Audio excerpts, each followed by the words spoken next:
10-11 மாணவர்களுக்குடைய pass papers right. Pass paper விளக்க உரை வகுப்புல போய் நாங்கள் இன்றைக்கு டிஸ்கஷன் பண்ண போகிற முதலாவது கொஸ்டின். ஓகே புரிய, இது வந்து நாங்கள் வந்து மிக்ஸ்டில் ஓகே ஒவ்வொரு இயரில் காணப்படக்கூடிய பிரதானமான கொஸ்டின்ஸை ஆராய்ச்சி கொண்டு போகிறோம் ரைட்.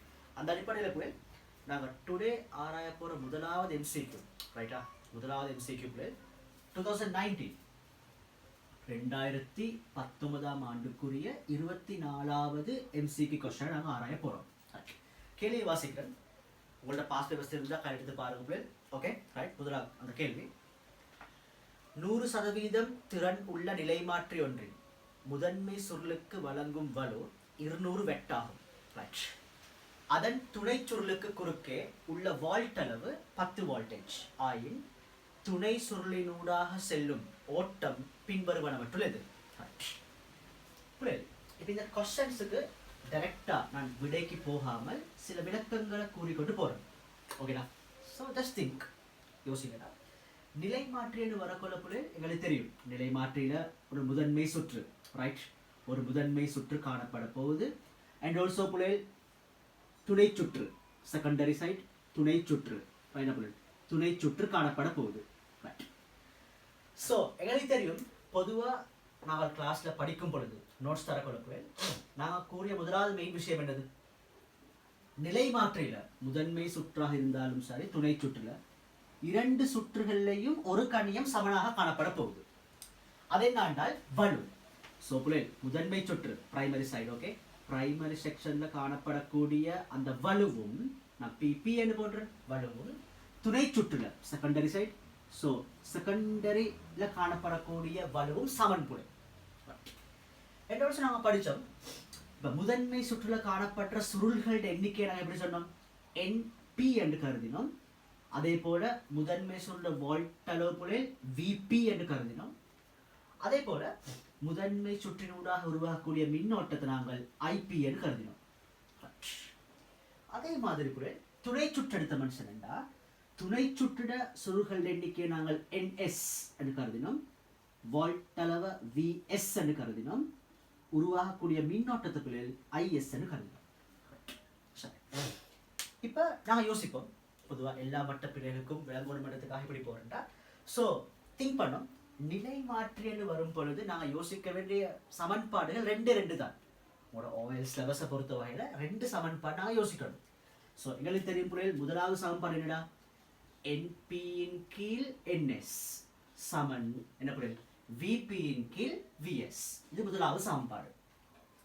அதே போல பிள்ளைகள் 2ஆம் சமன்பாடு என்ன பிள்ளைகள், யா இப்போ 2 பக்கம் வலு சமன் என்றால் எங்களுக்கு தெரியும், வலு சமன் யாரு பிள்ளை, பி சமன் வி தராய். 9ஆம் பாடம் 10ஆம் பாடம் படித்தோம், 10ஆம் பாடத்தில் பி சமன் வி தராய். ஸோ இதை வச்சு எங்களுக்கு கெஸ் பண்ணோம், கிளாஸ்ல அழகா தியரியை செஞ்சு கணக்கெல்லாம் பார்த்தோம் ரைட். ஸோ பிள்ளை ஸோ வலுவை வச்சு யோசிச்ச மனுஷன் என்றால் முதன்மை சுற்றுல வலு வி தராய் தானே, விபி தர ஐபி சமன் என்ன பிள்ளை துணை சுற்றின் வலு விஎஸ் தர ஐஎஸ். இப்போ எக்ஸாம் பேப்பர் ஒரு கேள்வி வந்தாடா நாங்கள் யோசிக்கணும் எந்த சமன்பாடு பொருத்தம். ஸோ இந்த கேள்வியை பொறுத்த வகையில் யாரு கூட எங்களுக்கு தேவை ரைட், இந்த செகண்ட் சமன்பாடு தான் எங்களுக்கு தேவை ரைட். ஸோ கேள்வி பார்ப்போம். ஸோ கேள்வியை பொறுத்த வகையில் கூட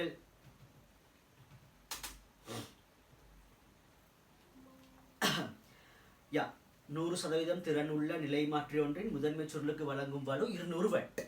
ஸோ முதன்மை சுற்றுக்கு வழங்கும் வலு 200 வெட். ஸோ பிபி சமன் 200 வெட் என்றால் பிஎஸ் எவ்வளவு, பிஎஸ் ஆல்சோ 200 வெட்.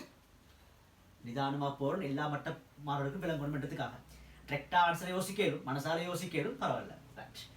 அப்புறம் சொல்கிறாங்க கூட அதன் துணை சுருளுக்கு துணை சுற்றுக்கு செகண்டரி சைடு கிடைக்கும் வோல்ட் அளவு 10 வோல்டேஜ், அதாவது விஎஸ் புழல் 10 வோல்டேஜ். கேட்ட கொஸ்டின் என்னது, ஐஎஸ்ஐ காண்க, துணை சுற்றினூடான மின்னோட்டத்தை காண்க ரைட். ஸோ நான் சிம்பிளாக வரேன்டா, செகண்டரி சிஸ்டம் ஓகே புரியல், 2 சைடும் வலு சமன். ஸோ பிஎஸ் சமன் என்ன புரியல் விஎஸ் தர ஐஎஸ். இப்போ இவர் 200 வெட் என்றால் புரியல் துணை சுற்று வலும் 200 வெட். அப்புறம் நாங்கள் துணை சுற்றுக்கு போடுவோம் 200 வெட் சமன் விஎஸ் எவ்வளோ புரியல் துணை அழுத்தம் வந்து 10 வோல்டேஜ் தர ஐஎஸ். இப்படா ஐஎஸ் நாங்கள் எழுவாய் மாற்றம் செஞ்சோம்டா 200 வெட்டிங்கள் இருக்கும் 10 வேர்டு பெருக்கல் இங்கே வந்தால் அப்படி 10 வேர்டு பிரித்தலாம் மாறும். ஸோ அப்படி ஐஎஸ் சமன் பிரித்தண்டா எங்களுக்கு எவ்வளோடா 20 ஆம்பியர்னு வரும். So what is the answer போடு. ஸோ 24க்கு இரண்டாவது ஆன்சர். ரைட் ஓகேடா. ரைட் இப்போ நாங்கள் அடுத்த கேள்விக்கு போகிறோம். தேவையானாக்கள் தர நோட்ஸை ஒழுங்காக குறிச்சிக்கோடா.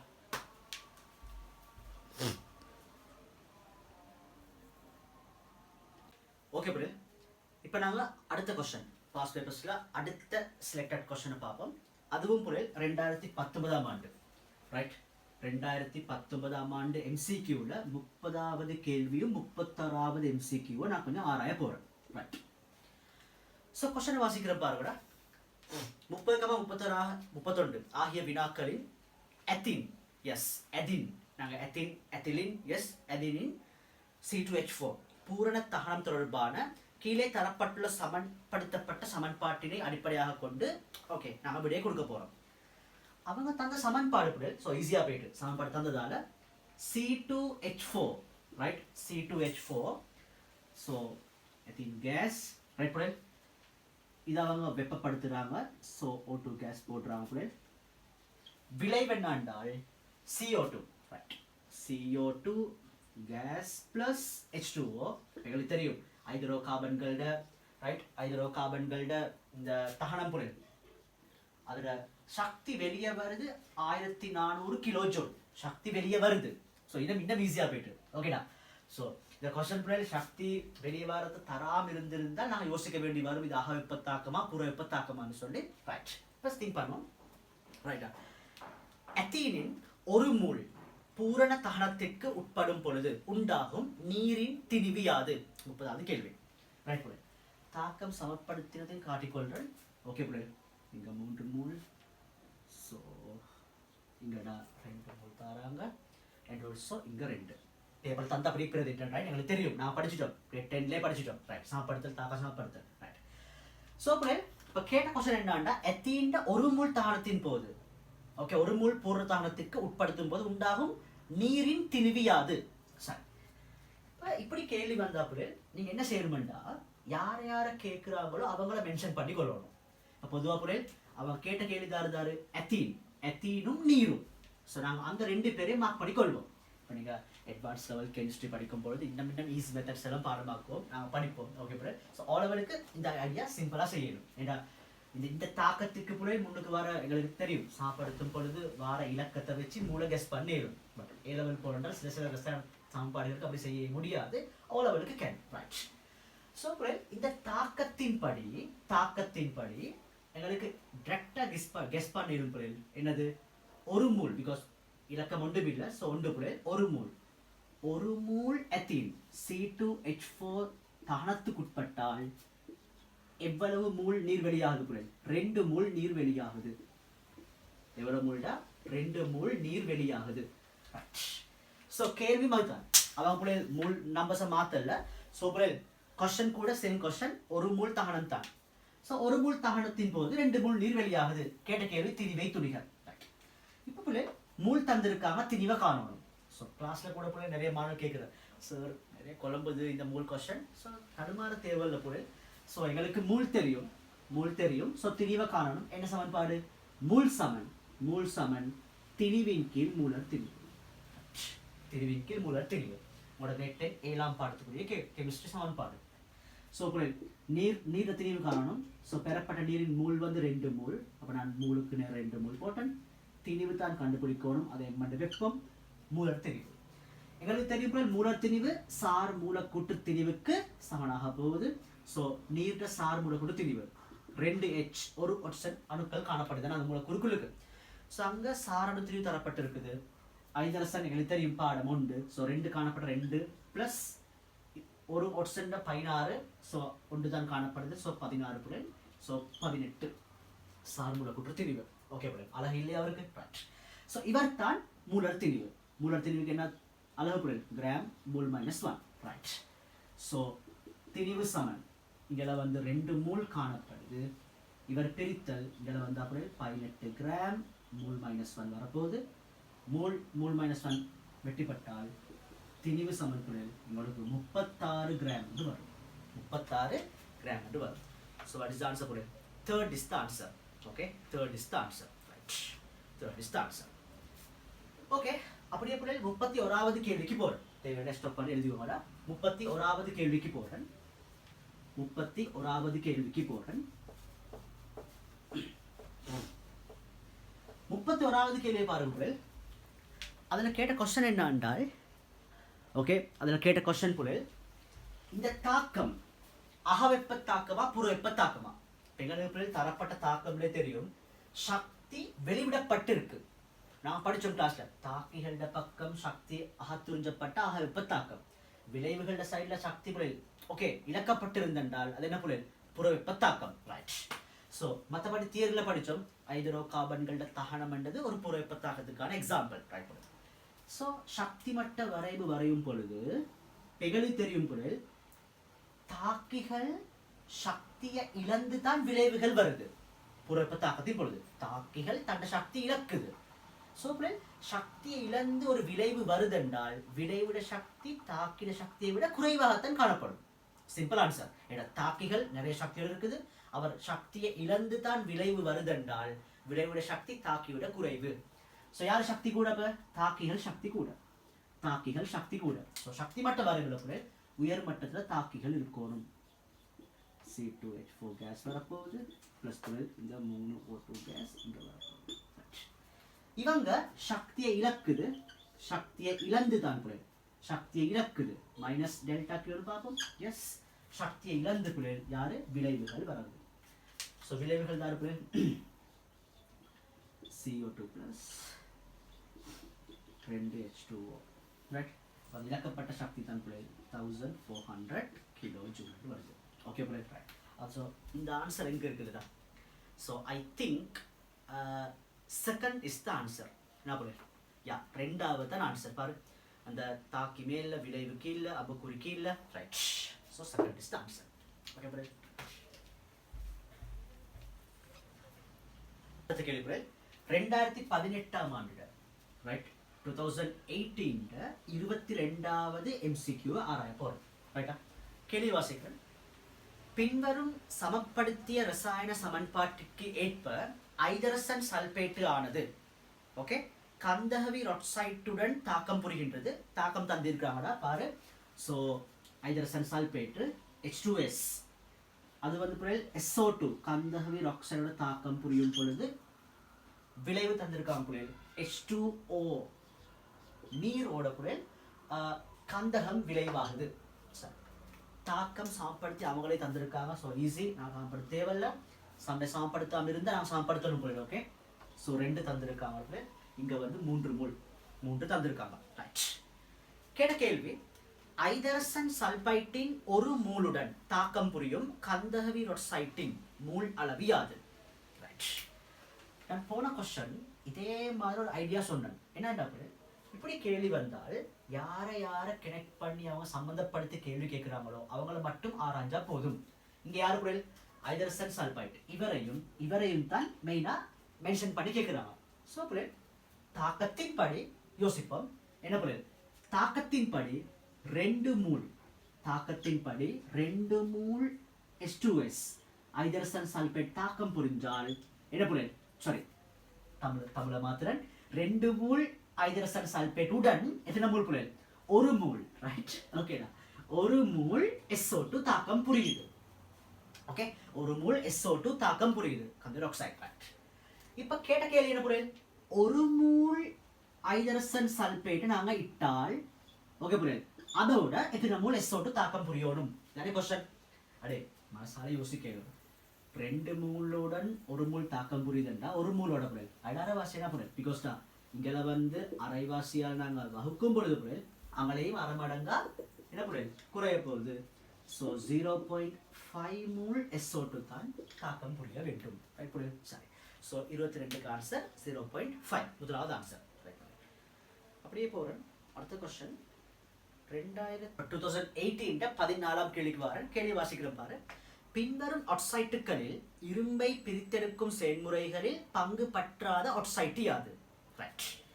இந்த கேள்வி ஏன் செலக்ட் பண்ணேன்டா கூட, இரும்பு பிரித்தெடுப்புடா ஆல் லெவல் பேப்பர்ஸ் தான் அடிக்கடி வர ஒரு கொஸ்டின். சம்டைம்ஸ் ஸ்ட்ரக்சரில் வரும், இல்லாட்டி எம்சிக்யூல எஸ்ஏ கொஸ்டின் வருது. எங்களுக்கு தெரியும் வேணா இரும்பு பிரித்தெடுப்பு கட்டாயம் பார்த்துக்கணும். அடுத்து வந்து சோடியம் பிரித்தெடுப்பு கிரேட் 11ல பார்த்துருப்பீங்க, கிரேட் 10ல பார்த்துருப்பீங்க. ரைட். ஸோ பிள்ளை எனக்கு ஜஸ்ட் ரிமைனிங் பண்ணணும், ஜஸ்ட் நாங்கள் திங்க் பண்ணிக்கொண்டே போவோம். இரும்பு பிரித்தெடுப்பின் போது நடைபெறும் தாக்கங்கள் என்னென்ன பொருள் இப்போ எங்களுக்கு தெரியும். இப்போ இரும்பு பிரித்தெடுப்புக்கு நாங்கள் பயன்படுற மூலப்பதார்த்தம், அந்த மூலப்பொருள் என்னது ஏமடைட்டு Fe2O3. ரைட். இப்போ Fe2O3யோட பொருள் நான் வந்து மூலப்பொருட்களில் கல்சியம் கார்பனேட்டையும் நாங்கள் போடுவோம். அதுக்கான ரீசன் நான் கடைசியாக சொல்கிறேன், ஏன்னு சொல்கிறேன். ஓகே பொருள். ஆஃப்டர் பொருள் ஓகே கட்கரிகள் போட்டுரும். சரி. ஸோ எங்களுக்கு தெரியும் நடைபெற தாக்கம் என்னன்ற பொருள் அந்த கார்பனோட பொருள் ஆக்சிஜன் தாக்கம் புரிஞ்சு யார் உருவாகிற பொருள் கார்பனி ஆக்சைடு வாயு தோன்றுது. நான் தாங்க சமப்படுத்துவோம்.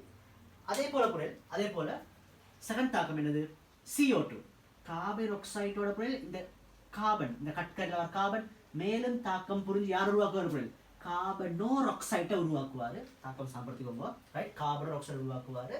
ஸோ சமப்படுத்தினா பொருள் இங்கே ரெண்டு வரும். சரி. ஓகே. அதே போல பொருள் இந்த கார்பனோர் ஆக்சைடு என்ன செய்யும் ஏமடைட்டு, அதாவது Fe2O3 உடன் இந்த கார்பனோர் ஆக்சைடு தாக்கம் புரிஞ்சு என்ன உருவாக்கும் பொருள் இரும்பையும் மேலும் CO2 வாயு உருவாகும். ஏன்னா CO2 வாயு உருவாக தொகுதியில் வெப்பநிலை கூடும் பொருள். ரைட். அடுத்தது பொருள் இந்த மூணு தான் மெயின் தாக்கம், இந்த மூணும் தான் பிரதானமான மெயின் தாக்கம். இப்போ என்ன மனசுக்கு ஒரு கொஸ்டின் வருது, எதற்காக கல்சியம் கார்பனேட் போட்டாங்க கேள்வி வருது. இப்போ நான் கிளாஸில் லாஸ்ட் வீக் செஞ்ச பேப்பரில் முதல் பேப்பர் ஒன்று நான் பார்த்தோம்னா கொஸ்டின் வந்துருந்துச்சு, இரும்பு பிரித்தெடுப்பது கல்சியம் கார்பனேட் இடுவதற்கான காரணம் யாது. ஓகே போல. இப்போ என்ன சொல்றா, இந்த கல்சியம் கார்பனேட் வெப்பப்படுத்தும் பொழுது என்னவா மாறும் பொருள் கல்சியம் ஆக்சைட்டாகவும் கார்பன் ஆக்சைட்டாக மாறப்போகுது. ஓகேடா. அப்ப கல்சியம் கார்பனேட்டை வெப்பப்படுத்தினால் அது வெப்பப்பிரிகையின் பொழுது கல்சியம் ஆக்சைடு உருவாகுது. இந்த கல்சியம் ஆக்சைடு என்ன செய்வாரு எங்களுக்கு தெரியும் பொருள் அந்த அந்த அதாவது ஏமடைட்டோட வர கழிவுகள் தான் பொருள் சிலிக்கடைட் ஆக்சைடு தான் பொருள் அந்த SiO2, அடுத்து வந்து அலுமினியம் ஆக்சைடு பொருள் Al2O3. இப்படிப்பட்ட இந்த கழிவுகளோட பொருள் இந்த கல்சியம் ஆக்சைடு தாக்கம் புரிஞ்சு என்னவா மாறும் பொருள் ஸ்லக், அதாவது உலோக கழிவுகளாக வெளியேற்றப்படுது. அப்ப அந்த மூலப்பொருளுடன் வருகின்ற கழிவுகளை உலோக கழிவுகளாக வெளியேற்றத்தான் தார தேவைப்படும் இந்த கல்சியம் ஆக்சைட உதவி தேவை. அதுக்காகத்தான் கல்சியம் கார்பனேட் நாங்கள் பயன்படுத்துறோம். கிளாஸ்ல படிச்சோம் தியரி. ஸோ கேட்ட கொஸ்டின் தாக்கம் சாப்பிடுவோம். ரைட். கேட்ட கொஸ்டின் என்னடா பொருள் பின்வரும் ஆக்சைட்டுகளில் இரும்பை பிரித்தெடுக்கும் செயல்முறையில் பங்கு பற்றாத oxide. First answer calcium oxide. So அந்த கல்சியம் ஆக்சைடு வருதான் பொருள். ஸோ இவர் பங்கு பற்றுது. ரெண்டா மெக்னீசியம் ஆக்சைடு அங்கே இல்லவே இல்லை. தேர்ட் CO2, எஸ் CO2 வருது. அடுத்து வந்து சிலிக்கன் ஆக்சைடு, எஸ் SiO2 வருது. ஸோ ஆன்சர் வந்து மெக்னீசியம் ஆக்சைடு. ஓகே பொருள். ஸோ கவனம், இதை இரும்பு பிரித்தெடுப்பு கவனமாக பார்த்துக்கோங்க. ரைட் பொருள். ரைட். சார் ஸோ இந்த செஷனுக்குரிய கடைசி கொஸ்டின், இந்த பாஸ்ட் செஷனுக்குரிய கடைசி கொஸ்டினுக்கு வாருங்கள். 2017ஆம் ஆண்டோட கேள்வி. ஓகே சார், 2017ஆம் ஆண்டுக்குரிய ஒரு கேள்வியை ஆராய போகிறோம். ஓகேடா. ஸோ 2017ஆம் ஆண்டு எஸ் பொருள் ஐ திங்க் 22வது கேள்வி பொருள் 2017ஆம் ஆண்டு 2017ஆம் ஆண்டு பொருள் 22வது MCQ கொஸ்டின். ரைட். ஒரு 10 செகண்ட் டைம் தரேன், ஜஸ்ட் திங்க் பண்ணுமா. ஓகே பொருள். என்ன கேள்வி என்றால் குளுக்கோஸ் கரைசல் ஒன்றின் அமைப்பானது திணிவு கனவளவு ஆகியவற்றின் சார்பில் 90 கிராம் டெசிமீட்டர் -3. ஓகே என்ன சொல்லிருக்காங்க, ஒரு குளுக்கோஸ் கரைசல் தரப்பட்டு இருக்குது. அந்த குளுக்கோஸ் கரைசல்ட திணிவின் கீழ் கனவளவு பின்னம். ஓகே புரியுது. அதாவது MOV என்ன புரியுது, திணிவின் கீழ் கனவளவு பின்னம் என்னென்றால் 90 gram decimetre -3. 90 gram decimetre -3. Okay. இந்த குளுக்கோஸ் கரைசலின் செறிவு எவ்வளவு? பிராக்கெட்ல கொடுத்த ஆர்ஸ் தந்திருக்காங்க, அந்த ஒரு தரவு தந்திருக்காங்க. குளுக்கோஸின் சார்மூல கூட்டு திணிவு 180 ஆகும். ரைட். சரி புரியுது.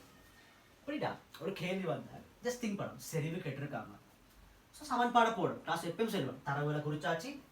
ஓகே புரியுது. இப்போ குளுக்கோஸ் மீன் C6H12O6. இப்போ எழுதி பாடம் எங்களுக்கு இவட சார்மூல கூட்டு திணிவு 180 பாடம். ரைட். இப்ப கேட்ட கேள்வி செறிவு யாது புரியுது. செறிவிட சமன்பாடு என்ன புரியுது? மூலின் கீழ் கனவளவு, மூலின் கீழ் கனவளவு. இப்ப புரிஞ்ச கேள்வியில அவங்க மூல் தரல, திணிவு தரவும் இல்லை. ஓகே புரியுது, திணிவு தரவும் இல்லை, மூல் தரவும் இல்லை. சும்மா திங்க் பண்றேன், இப்படியான சிச்சுவேஷன்ல புரியுது எங்களுக்கு ஒரே ஒரு ஐடியா தாரு, அவங்க தந்த திணிவின் கீழ் கனவளவு பின்ன 90 கிராம் டெசிமீட்டர் மைனஸ் 3. அப்போ நான் புரியுது அழிக்கிறேன். நான் புரியுது கிளாஸ்ல உங்களுக்கு கிளியரா ஒரு எக்ஸ்பிளைன் பண்ண என்னண்டா, just think 90 gram decimetre minus 3 என்றா புரியுது எங்களுக்கு உடச்சி யோசிக்கலாம் சிம்பிளா. என்ன புரியுது, இதை நாங்கள் அப்படியே இதாக்கினோம்டா என்ன மீனிங் புரியுது, ஒரு டெசிமீட்டர் கணம்குள்ள புரியுது எவ்வளவு குளுக்கோஸ் கரைஞ்சிருக்கு, 90 கிராம் குளுக்கோஸ் கரைஞ்சிருக்கு. ஓகே புரியுது. அப்போ இந்த கேள்வியில அவங்க வேறைய கனவளவை மென்ஷன் பண்ணாத காரணத்தால் எங்களுக்கு ஈஸியாக கெஸ் பண்ணிடும். ஓகே கனவளவு ஒரு டெசிமீட்டர் கனவு எங்க ரைட். இந்த தரவை வச்சால் திணிவு 90 கிராம். அப்போ திணிவை வச்சு யாரை கண்டுபிடிக்கலும், மூல் கண்டுபிடிக்கலும். கனவளவு ஒரு டெசிமீட்டர் கனவு கருதுகிறோம் தானே புரியுது. ஸோ கனவளவு தெரியும் எங்களுக்கு, கனவளவு எங்களுக்கு தெரியும். So simple. நெக்ஸ்ட் ஸ்டெப் புரியுது, நான் மூளை குளுக்கோஸ் மூல் கண்டுபிடிக்கிறேன். மூல் சமன் திணிவின் கீழ் மூலர் திணிவு. ஸோ தரவின்படி திணிவு எவ்வளவு புரியுது 90 கிராம், மூலர் திணிவு 180 கிராம் மூல் மைனஸ் 1 ரைட் புரியுது. ஸோ கிராம் கிராம் வெட்டி பட்டா 0 வெட்டி பட்டாச்சு என்ன புரியுது 0.5 மூல் என்று வருது. ஸோ இதை நான் பிரதிரோடு இங்கே ஸோ மூலுக்கு பதிலாக புரியுது 0.5 மூல் என்று வருது. கனவளவு ஒரு டெசிமீட்டர் கணம் என்று வருது. ஸோ சரி வேணும் 0.5 மூல் டெசிமீட்டர் மைனஸ் 3 சிம்பிள்.